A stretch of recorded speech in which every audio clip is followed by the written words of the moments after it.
Bismillahirrahmanirrahim. Assalamualaikum warahmatullahi wabarakatuh. Alhamdulillah, wassalatu wassalamu ala rasulillah wa ala alihi wa ashabihi wa man walah wa ba'd. Allahumma salli ala sayyidina Muhammadin al-fatihi lima ughliq wal khatimi lima sabaq ناصر الحق بالحق والهادي إلى صراطك المستقيم وعلى آله حق قدره ومقداره العظيم. Bapak Ibu hadirin dan hadirat sekalian yang dimuliakan Allah Subhanahu wa taala. Alhamdulillah pada kesempatan pagi menjelang siang ini, sebelum kita bersama-sama menunaikan ibadah sholat Jumat berjamaah, seperti biasa kita akan mengkaji dan mentadabburi ayat-ayat Allah Subhanahu wa ta'ala. Mudah-mudahan Allah Subhanahu wa ta'ala membukakan hati dan pikiran kita untuk mencerna, menghayati makna-makna dan pesan-pesan yang terkandung di dalam kitab sucinya. Sebelum itu saya ingin mengucapkan selamat tahun baru, walaupun bagi sebagian orang mungkin tidak merayakannya. Tetapi perjalanan waktu dari hari ke hari, dari tahun ke tahun adalah salah satu tanda kekuasaan Allah Subhanahu wa ta'ala yang patut kita syukuri dan patut kita renungkan bersama. Oleh karenanya, di kesempatan awal tahun ini, kita akan membahas tema tentang waktu. Tentu saja tidak lepas dari pendekatan yang biasa kita lakukan, yaitu dengan pendekatan tafsir Al-Quran. Dan dalam hal ini, kita akan mengangkat sebuah surah yang sangat populer sekali, yaitu surah Wal Asri. Surah yang sangat populer, sering kita baca, ayatnya pun tidak banyak, tetapi mungkin kita abai dengan makna dan kandungan yang ada di dalam surah ini yang sebenarnya sungguh sangat luar biasa. Bahkan Al-Imam Asy-Syafi'i itu mengatakan begini, seandainya Al-Quran tidak ada yang lainnya kecuali hanya surah Wal Asri ini saja, itu sudah cukup. Lakafathu. Seandainya tidak ada surah-surah yang lain, hanya surah Wal Asri itu saja sudah cukup. Ini menggambarkan betapa dalamnya, betapa luasnya kandungan dari surah Wal Asri ini. Surah Wal Asr ini termasuk surah yang turun pada masa-masa awal dulu sebelum Nabi hijrah ke Madinah. Maka disebut dengan surah Makkiyah. Ini kalau kita lihat urutannya di dalam mushaf Al-Quran itu setelah Al-Hakumut Takatsur, lalu Wal Asr. Ini juga ada hubungannya. Kalau dalam surah At-Takatsur kita diingatkan tentang orang yang berlomba-lomba untuk mengejar kekayaan, mengejar dunia, lalu kemudian mengakibatkan dia terjerumus ke dalam neraka. Di surah Wal Asr ini kita diingatkan bagaimana cara kita selamat dari kerugian itu. Nah, surah Wal Asr itu diawali dengan sumpah. Ini juga surah yang sungguh luar biasa. Dulu para sahabat itu kalau ketemu, para sahabat di masa Rasulullah, kalau bertemu itu belum akan berpisah, atau kalau akan berpisah dia baca surat Wal Asri dulu, baru setelah itu jabatan bubar. Maka dulu di kita ini sering di mata madrasah-madrasah, di pesantren-pesantren diajarkan kalau habis pelajaran, menutup pelajaran itu bacanya wal asri. Itu karena kebiasaan dari sejak masa sahabat dulu adalah mereka itu, dalam hadisnya dikatakan, dua orang dari sahabat Rasulullah jika bertemu mereka tidak berpisah hingga salah satu membaca surah wal asri kepada yang lain. Baru kemudian mereka saling memberi salam, bubar. Ini diantara keutamaan surah wal asr. Ayat yang pertama, wal asri, hanya satu kata. Di sini Allah Subhanahu wa taala bersumpah demi masa, demi asar, demi waktu asar. Nanti kita akan lihat apa yang dimaksud dengan asar di sini. Tapi di sini Allah bersumpah demi. Itu ada ulama yang meneliti bentuk-bentuk sumpah Allah Subhanahu wa taala di dalam Al-Qur'an. Itu Ibnu Qayyim Al-Jauziyah. Dia punya kitab namanya At-Tibyan fi Aqsamil Qur'an. Melalui penelitian dia simpulkan begini. Ketika Allah bersumpah dengan sesuatu, ini sesuatu yang nggak main-main ini. Ini sesuatu yang sangat luar biasa. Wattini wazzaitun, buah tin itu buah yang sangat luar biasa. Buah zaitun juga begitu.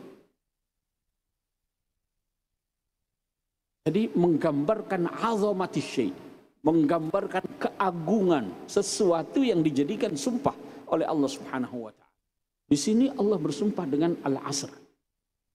Arti al-asr ini adalah sesuatu yang sangat luar biasa. Sehingga sampai dijadikan sumpah. Kita saja kalau untuk meyakinkan orang bersumpah itu demi Allah, iris kuping saya misalnya. Pasti sesuatu yang besar yang kita jadikan dalam sumpah kita itu. Berarti al-asr ini adalah sesuatu yang sangat agung, sesuatu yang sangat dahsyat. Apa yang dimaksud dengan al-asr itu? Ada yang berkata al-asr ini ya waktu asar. Waktu antara menjelang maghrib, menjelang terbenamnya matahari. Atau ada yang berkata bahwa al-asr ini adalah dia sholat asar demi sholat asar. Karena sholat asar ini adalah sholat yang begitu sangat besar keutamaannya. Dalam surat Al-Baqarah itu ada satu peringatan, hafizu 'alas salawati was salatil wusta. Peliharalah salat-salatmu dan salat al-wusta, salat tengahan. Apa yang dimaksud? Banyak pandangan para ulama, salah satunya yang masyhur, as-salatul wusta ini adalah salat asar. Nah, sholat asar ini berat Pak bagi banyak orang itu. Dari pagi sampai siang dia kerja, sore udah tinggal capeknya. Kadang-kadang bisa kelewatan. Yang dimaksud dengan wal asri ini adalah waktu sholat asar, karena sholat asar itu adalah sholat yang sangat utama, yang dalam salah satu ayat dikatakan as-sholatul wusta. Dan ini merujuk kepada penjelasan Rasulullah Sallallahu Alaihi Wasallam ketika terjadi perang Uhud, sibuk dengan peperangan sampai hampir lewat waktu asar. Nabi berkata, "Syaghaluna 'anis salati, syaghaluna 'anil asri." Yaitu salatil wusta. Yang dimaksud adalah waktu asar. Syaghaluna 'anis salatil wusta. Lalu Nabi mengatakan, yaitu salatul asr. Ini waktu yang sangat berat, nggak mudah bagi banyak orang untuk melakukannya dengan penuh kekhusyuan. Karena dari pagi sampai siang itu sibuk pikirannya. Badannya pun letih, udah tinggal sisa-sisa saja. Maka dia memiliki keutamaan yang sangat luar biasa. Ada yang berkata wal asri ini adalah waktu masa hidupnya Rasulullah Sallallahu Alaihi Wasallam. Nah, ini waktu yang sangat luar biasa, Pak. Masa keemasan di masa Rasulullah itu. Jadi ini untuk melengkapi, karena Allah juga bersumpah, wahazal baladil amin, demi negeri yang aman ini, yaitu kota Mekah, kota kelahirannya Rasulullah, tempat Nabi dibesarkan, dilahirkan dan dibesarkan. Jadi Allah bersumpah dengan tempat kelahirannya, dengan waktu hidupnya, wal asri, dengan demi bersumpah dengan umurnya Rasulullah, la'amruka. Ini menunjukkan keagungan Rasulullah. Jadi Allah sampai bersumpah. Ini kan waktu, tempat, umurnya, ini kan wadahnya Rasulullah. Jadi secara tidak langsung wal asri ini adalah bentuk pujian kepada baginda Rasulullah sallallahu alaihi wasallam, karena Allah menggunakan waktu kelahirannya, waktu hidupnya, tempat kelahirannya, umur kehidupannya. Allah bersumpah dengan itu semua, yang menunjukkan keagungannya dan keagungan Rasulullah sallallahu alaihi wasallam. Yang keempat, ada yang memaknai al-asr ini dalam arti waktu secara umum, bukan hanya waktu asar, bukan hanya sore, bukan hanya waktu masa kehidupan Rasulullah, tapi al-asr itu waktu secara umum. Maka wal asr demi masa, apa saja, siang, malam, Allah bersumpah dengan itu. Mengapa? Karena di dalam waktu masa ini ada banyak peristiwa. Di situ ada suka, ada duka, ada kesedihan, ada kegembiraan, ada kebahagiaan, ada kesengsaraan dalam hidup, kan begitu. Itu adalah umur yang Allah berikan, batas yang Allah berikan untuk hidup kita ini. Jadi Al-Quran itu menggunakan kata waktu, umur, ajal, ya, kan itu. Inna salata kanat 'alal mu'minina kitaban mawquta. Ya, ada batasnya. Ajal itu adalah batas waktu. Umur itu adalah batas waktu kehidupan kita. Ini kata yang digunakan oleh Al-Quran untuk merujuk waktu. Wal asri demi masa secara umum, waktu. Saya lebih cenderung memaknai dengan waktu atau masa secara umum ini. Kenapa?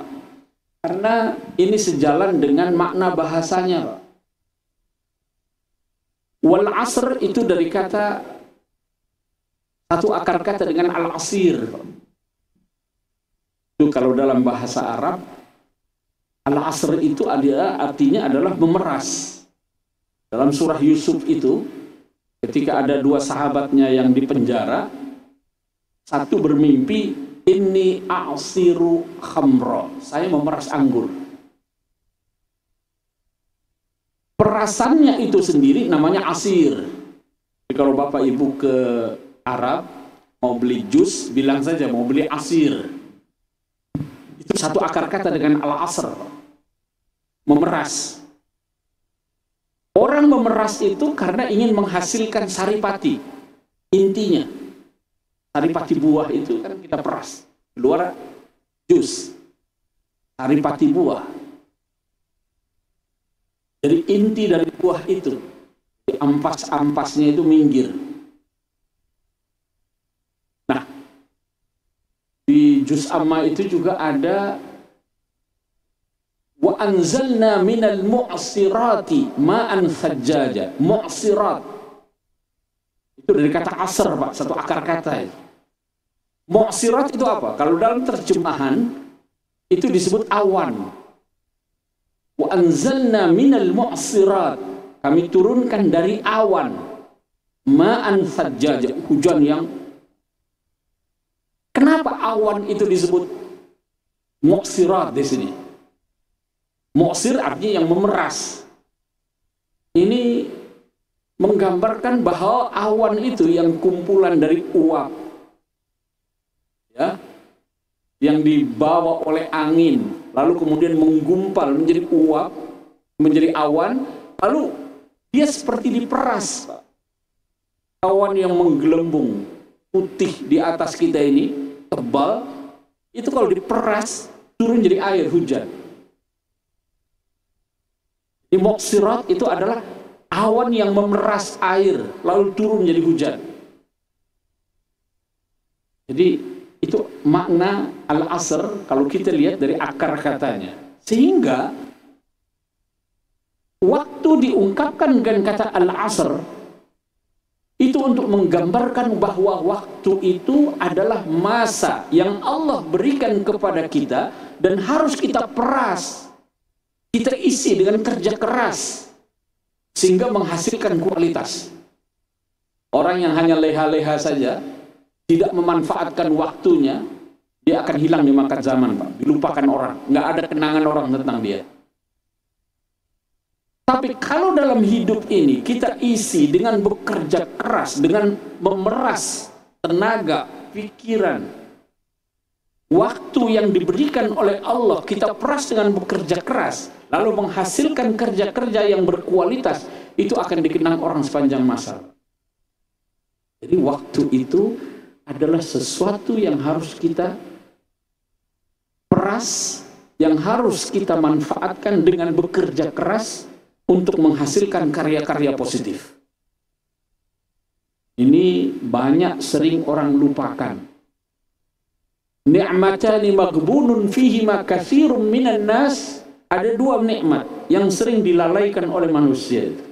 As-sihhah wal faragh. Kalau lagi sehat kita nggak ingat. Kalau kena sakit baru dia ingat. Begitu juga waktu.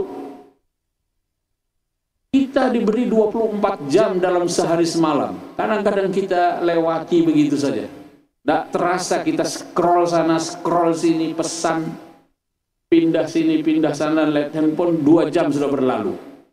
Terbuang begitu saja. Yang kalau kita gunakan untuk bekerja, untuk beribadah, itu sudah sangat luar biasa hasilnya.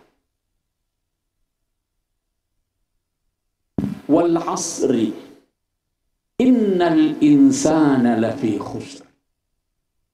Sesungguhnya manusia itu sungguh berada dalam kerugian. Fi, la-nya itu sendiri sungguh juga. Fi khusr. Fi khusr, dalam kerugian. Ini menggambarkan bahwa keadaan dasar manusia itu sesungguhnya kita ini rugi, Pak. Manusia itu. Coba, kita diberi waktu oleh Allah 24 jam. Berapa jam yang kita gunakan untuk beramal soleh? Sholat cuma 5 waktu, masing-masing paling 3-5 menit.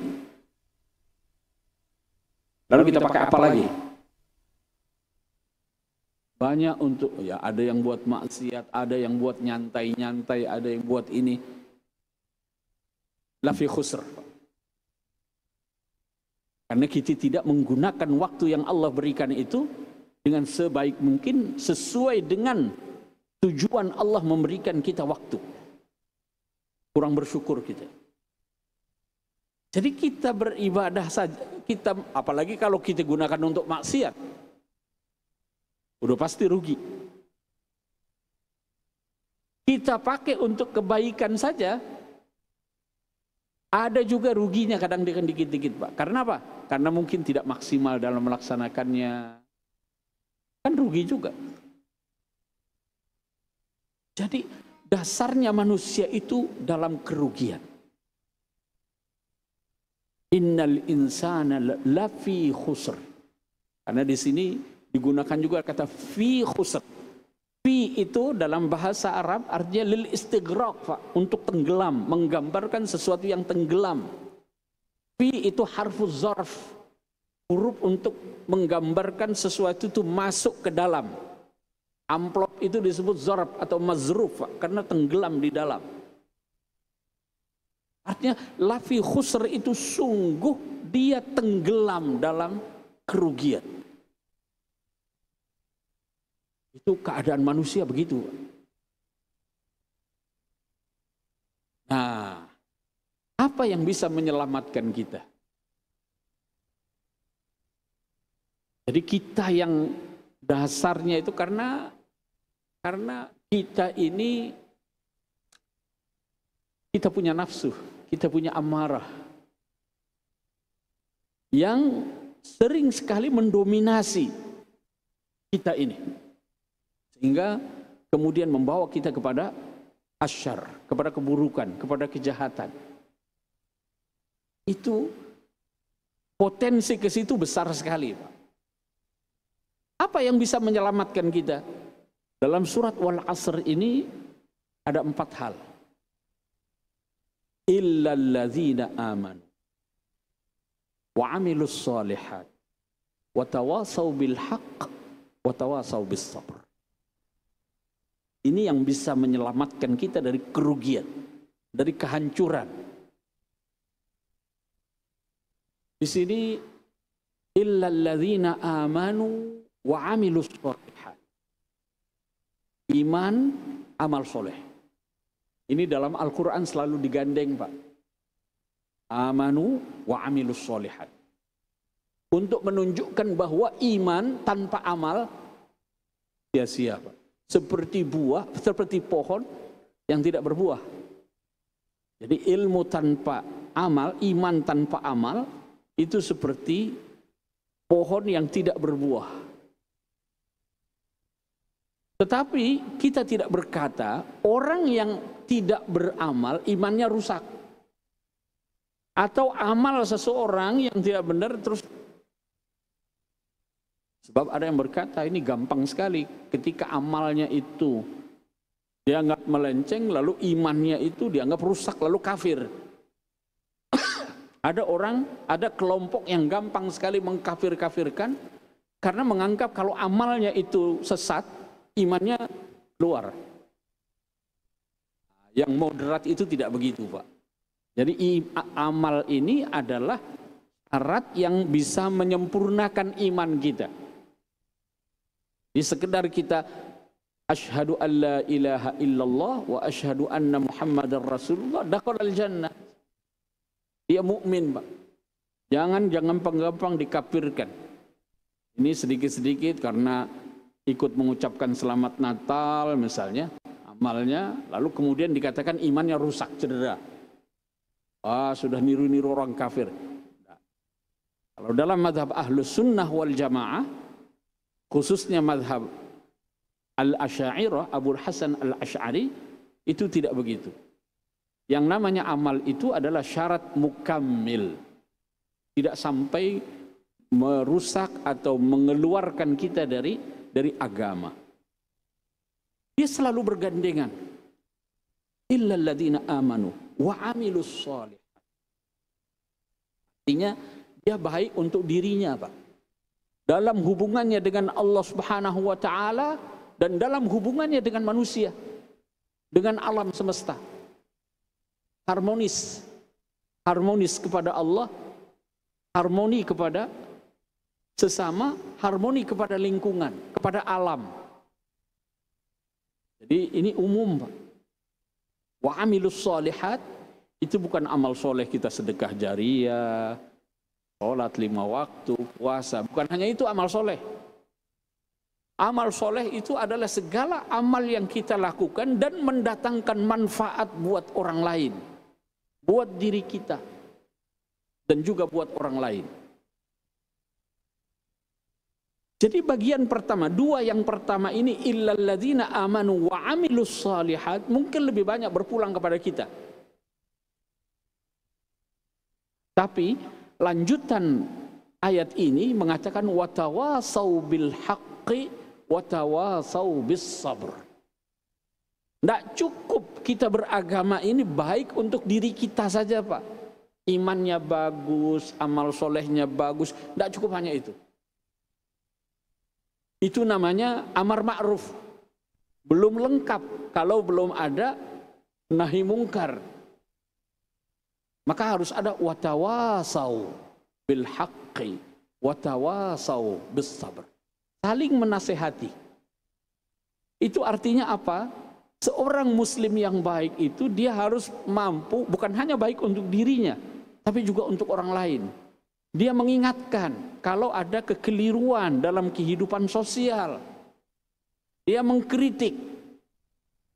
Dia meluruskan kalau ada penyimpangan-penyimpangan dalam kehidupan. Kritik yang konstruktif.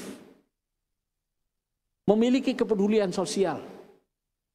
Maka watawasau bil haqqi, watawasau bis sabr. Di sini diulang Pak, watawasau bil haqqi, watawasau bis sabr. Sampai 2 kali. Kenapa nggak cukup sekali saja? Watawasau bil haqqi, watawasau bis sabr. Watawasau bil haqqi was sabr. Ini untuk menekankan betapa antara al-haq dengan as-sabr itu saling terkait. Al-haq itu kebenaran. Apa saja yang membawa kemaslahatan. Terus bisa saling mengingatkan kita satu dengan yang lain. Kalau ada yang bodoh kita ajarkan. Kalau ada yang tidak punya kita bantu. Watawasau bis sabr. Ini mengingatkan kepada kita bahwa dalam menegakkan kebenaran dibutuhkan kesabaran. Kesabaran itu dibutuhkan dalam 3 hal. Sabar dalam menjalankan perintah, dalam beribadah, dalam ketaatan, itu perlu kesabaran, Pak. Kita kalau tidak sabar-sabar, sholat itu ya sholat kilat. 1-2 menit yang penting takbiratul ihram, lalu salam. Tapi kalau kita punya kesabaran, kita baca perlahan-lahan dengan penuh kekhusyuan, itu butuh kesabaran. Jadi dalam menjalankan ibadah perlu kesabaran. Dimulai dari godaan ya, ini udah waktunya sholat, udah berhenti. Tar dulu, itu godaan Pak. Jadi mau menjalankan ibadah saja, itu bukan kesabaran. Wastabir alaiha. Dalam satu ayat dikatakan tegakkan dirikan sholat, wastabir alaiha. Sabarlah dalam melaksanakan sholat. Jadi ibadah pun perlu kesabaran. Sabar artinya menahan diri untuk tidak melakukan kemaksiatan. Ini sabar yang kedua. Menahan diri untuk tidak melakukan kemaksiatan membutuhkan kesabaran. Nah, yang ketiga yang paling umum, sabar dalam menghadapi ujian dalam hidup ini. Sabar dalam menghadapi musibah. Sering kita maknai sabar itu pada yang ketiga ini. Padahal dalam menjalankan ibadah, dalam melaksanakan ketaatan kepada Allah Subhanahu wa taala juga dibutuhkan kesabaran. Kesabaran juga dibutuhkan untuk menahan diri untuk tidak melakukan kemaksiatan, juga perlu kesabaran. Kita harus bisa saling mengingatkan. Watawasau. Di sini digunakan kata kerja masa lampau. Tawasa, yatawasa. Ini artinya apa? Ini artinya bahwa Allah Subhanahu wa taala mengapresiasi mereka yang beriman, mereka yang beramal soleh, mereka yang saling menasihat, yang pernah melakukan itu. Dan yang menjaga secara konsisten. Artinya apa? Di masa lalu dia melakukan itu, sekarang dan masa yang akan datang dia tetap menjaganya. Jadi ini secara singkat kandungan makna dari surah Wal Asr yang mengingatkan kita tentang pentingnya waktu dalam kehidupan kita ini. Pentingnya waktu dalam kehidupan kita. Boleh kita simpulkan di sini, yang pertama adalah waktu itu adalah sesuatu yang sangat berharga. Karena itu Allah Subhanahu wa taala membuka firman-Nya dalam surah Wal Asr ini dengan bersumpah, Wal Asr, demi masa. Dan sesuai dengan makna bahasanya, waktu diungkapkan dengan kata al-asr yang berarti memeras, maka waktu yang Allah anugerahkan kepada kita ini harus kita peras dengan semaksimal mungkin, dengan bekerja keras agar menghasilkan saripati, inti dari kerja-kerja yang berkualitas. Kemudian yang kedua adalah manusia ini pada dasarnya sungguh dalam kerugian. Ini mengancam kita ke semua. Dan yang bisa menyelamatkan kita adalah 4 hal. Amanu wa amilus salihat wa tawasau bil haqqi wa tawasau bis sabr. Yang ketiga, perlu ada keseimbangan antara perbaikan diri, amanu wa amilus salihat, itu untuk kita, wa tawasau bil haqqi wa tawasau bis sabr, itu artinya kepedulian untuk orang lain. Seorang muslim yang baik, dia tidak egois, beribadah hanya untuk dirinya saja, umroh bolak-balik, sementara tetangga-tetangga di sebelahnya misalnya masih kekurangan. Dia tidak pedulikan itu, dia hanya peduli untuk ibadahnya saja. Tidak, seorang muslim yang baik, dia menjaga keseimbangan antara kemaslahatan dirinya dan kemaslahatan untuk orang lain. Dan yang keempat, yang bisa kita simpulkan, kesabaran itu adalah kunci kesuksesan. Kunci yang bisa menyelamatkan kita dari terjerumus kepada kerugian. Demikian yang dapat saya sampaikan dalam kesempatan ini. Mudah-mudahan kita dapat memahami lebih jauh, merenungi dan mentadabburi makna-makna yang terkandung dalam pesan-pesan Al-Quran. Hadanallahu wa iyyakum ajma'in. Wallahul muwaffiq ila aqwamit thariq. Wassalamualaikum warahmatullahi